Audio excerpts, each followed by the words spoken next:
Hello and welcome to the news update on CAC Television. I am Chinedu Victor. The Senate President Ahmed Lawan has said for Nigeria to overcome its security challenges, efforts must be made to seek diversified solutions besides the military option to the problems of banditry, militancy and insurgency. Lawan made this known in his remarks after a point of order was raised by the Senator Rochas Okorocha to draw the attention to the Senate to the heightening spate of insecurity in Imo State. According to the Senate President, the National Assembly has equally been consistent with the approach in coming up with legislative interventions needed to address the security challenges of the country. He explained that such interventions include job creation and the introduction of required legislation to promote economic development from local and foreign investments. The Chief Justice of the Federation, Justice Tanko Mohammed, has sworn in 22 judges. During the swearing-in the Federal Capital Territory, Abuja, Mohammed told the judges to shun all forms of bribery from those who may want to curry their favor. He also appealed to them to uphold the tenets of the profession by being conscientious in carrying out their duties. The Central Bank of Nigeria, CBN, has urged the federal government to prioritize investment in infrastructure to improve the country's business environment and boost economic growth. The CBN Governor Godwin Emefiele made the call in Abuja while reading the communique on the 282nd Monetary Policy Committee meeting of the Apex Bank. Emefiele said that the MPC observed the impact poor infrastructure on rising domestic price levels. He, however, commended the government's efforts at economic diversification while calling for more support to boost non-oil exports. We'll take a break, and when we return, the news update will continue.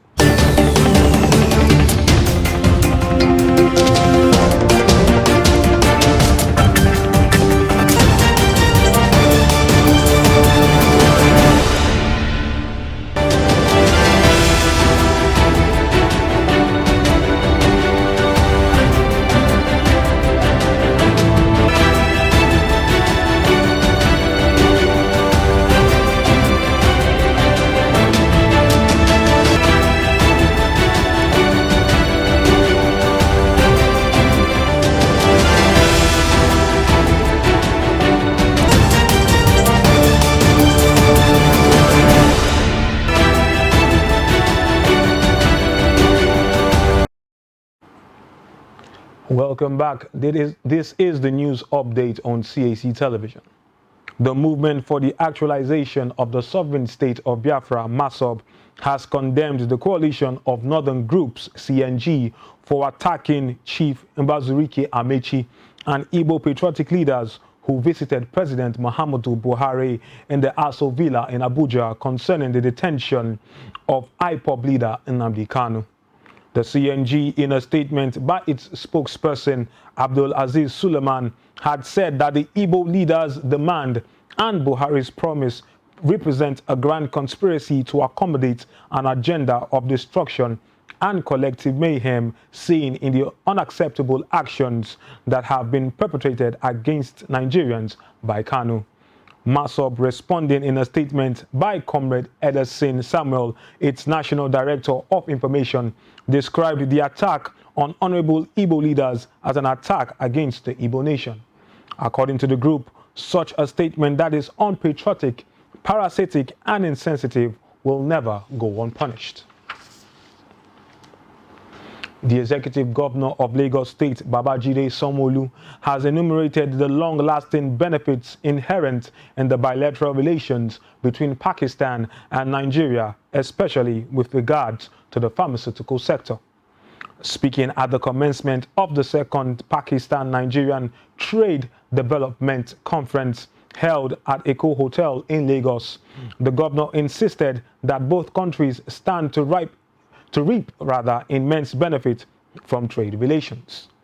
Declaring the event open, Sanwo-Olu described the conference as an avenue for both Pakistan and Nigeria to explore important trade and manufacturing opportunities for the development of their respective industries.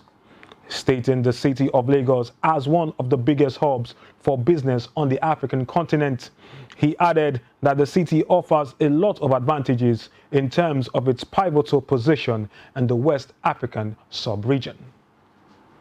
Sequel to the recently held November 6 Anambra governorship elections, the All Progressive Grand Alliance (APGA) has said the intention of the governorship candidate of the All Progressive Congress (APC), Senator Andy Uba, to challenge the declaration of APGA's candidate, Professor Chukwuma Soludo, as the winner is a show of disrespect to President Muhammadu Buhari.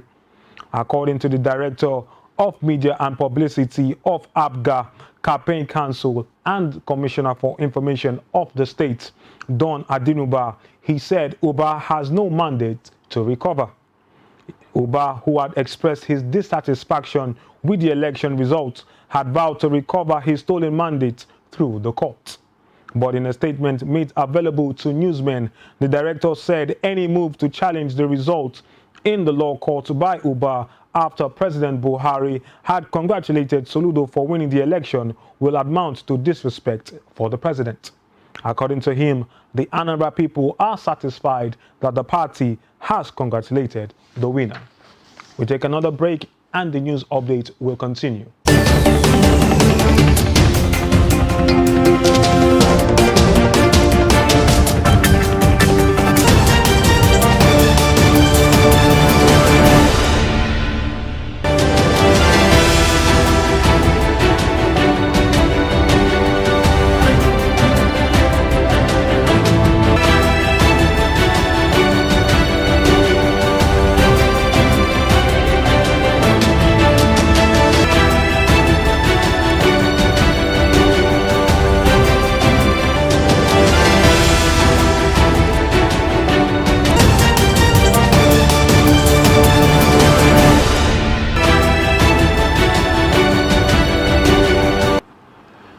Welcome back. The former Senate President Bukola Saraki has made his intention known to run for president in the 2023 general elections. The Vanguard reports that the former Kwara State governor made his intention known during a visit to the governor of Benue State, Samuel Ortom, in Makurdi, whom he called a good party man under the People's Democratic Party. According to the report, Saraki was in Makurdi with the former governor of Kogi State, Idris Wada, the former national chairman of the PDP, Kawu Baraje, Senator Suleiman Adokwe, and the chairman of Council Saraki for President campaign, Professor Yerbuse Haga. Saraki mentioned that a political party that cannot organize its affairs has no business leading the country, while stating the party that has organized its affairs is ready to lead the country, and that is the PDP. Ortom, on the other hand, stated that the PDP is on a rescue mission to save Nigeria from the current All Progressive Congress government. He also noted that Saraki is the first from the North Central Zone to declare his interest in running for president. On the foreign scene, Israel and Morocco have signed a defense agreement as the Israeli Defense Minister Benny Gantz made the first official visit to the North African Kingdom by an Israeli defense official. The memorandum of understanding was signed by Gantz and his Moroccan counterpart Abdelatif Ladoui and sets a solid security cooperation framework that formalizes defense relations between both countries while allowing for increased cooperation in the fields of intelligence, industrial collaboration, military training, and more. During the meeting between both defense ministers, Gantz also reiterated the importance of enhanced bilateral cooperation in light of developing threats in the Middle East and North Africa and expressed hope that there will be more countries that will sign normalization agreements with Israel.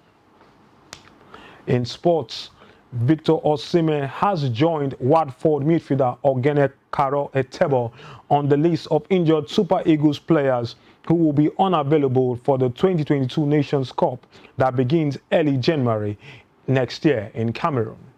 The Napoli striker was injured in a clash of heads with Inter Milan defender Milan Skriniar on Sunday and had to be operated on. Speaking after a successful surgery, the operating doctor Gianpaolo Tartaro revealed that Osimhen required 6 plaques and 18 screws to repair the devastating damage. Osimhen has scored 5 goals in the Serie A and also 4 in the Europa League so far this season, and he was Nigeria's top scorer in the recently concluded group stage of the 2022 World Cup qualifiers with 4 goals. A French court on Wednesday has given Real Madrid striker Karim Benzema a 1-year suspended sentence for complicity in a bid to blackmail his former France teammate Mathieu Valbuena with a sex tape.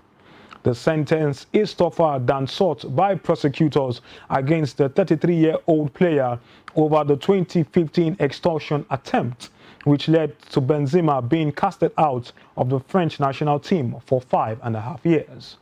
Benzema was not in court in the Paris suburb of Versailles for the verdict, which comes hours before Real Madrid take on Sheriff Tiraspol in a Champions League game in Moldova later today.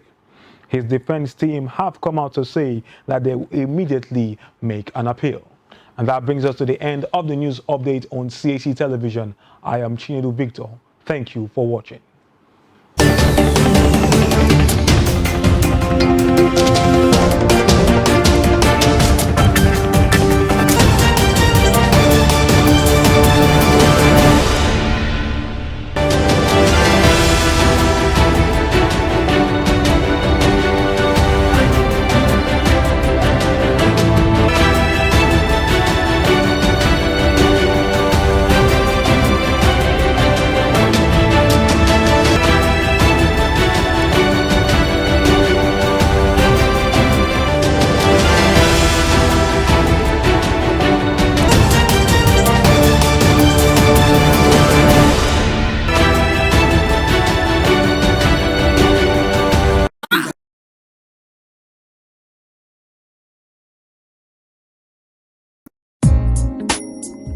yóò ṣẹlẹ̀ rí àǹfààní oríire fún gbogbo ìránṣẹ́ Ọlọ́run àtàwọn oníwàásù lọ́lọ́kan òjọ̀kan tolúwa ń lò jẹ́ kí gbogbo ayé wù ọ́ kí wọ́n gbọ́ ìwàásù rẹ lórí CAC television pẹ̀lú ẹgbẹ̀rún 10,000 náírà 10,500 náírà péré ó yà wọ́n náà lẹ́nu 10,500 náírà péré ni o jẹ́ kí gbogbo ènìyàn gbóhùn rẹ kí wọ́n mọ̀ pé Olúwa ń lò ọ́ ní CAC television ketekete ni wọ́n ń wò wá káàkiri àgbáyé torí rẹ̀ la ṣe ṣílẹ̀kùn àǹfààní yìí ó sanwó díẹ̀ kó gbóhùn sáfẹ́fẹ́ gbogbo ẹ̀yin ikọ̀ Ọlọ́run àti ìríjú Ọlọ́run ẹ máa bọ̀ ní CAC television pẹ̀lú 10,500 náírà kẹ́ẹ̀gbóhùn sáfẹ́fẹ́ kò sírò èyí níbikíbi CAC television gbogbo ẹ̀ka ayélujára la wà kàn sí wa lórí ẹ̀ka ayélujára www.cactelevision.com tàbí kó o pe àwọn ẹ̀rọ ìbánisọ̀rọ̀ wọ̀nyí 07038854382 08037194307 tàbí 08101974099 CAC television títún iná àwọn àpọ́stélì ìgbàanì dá.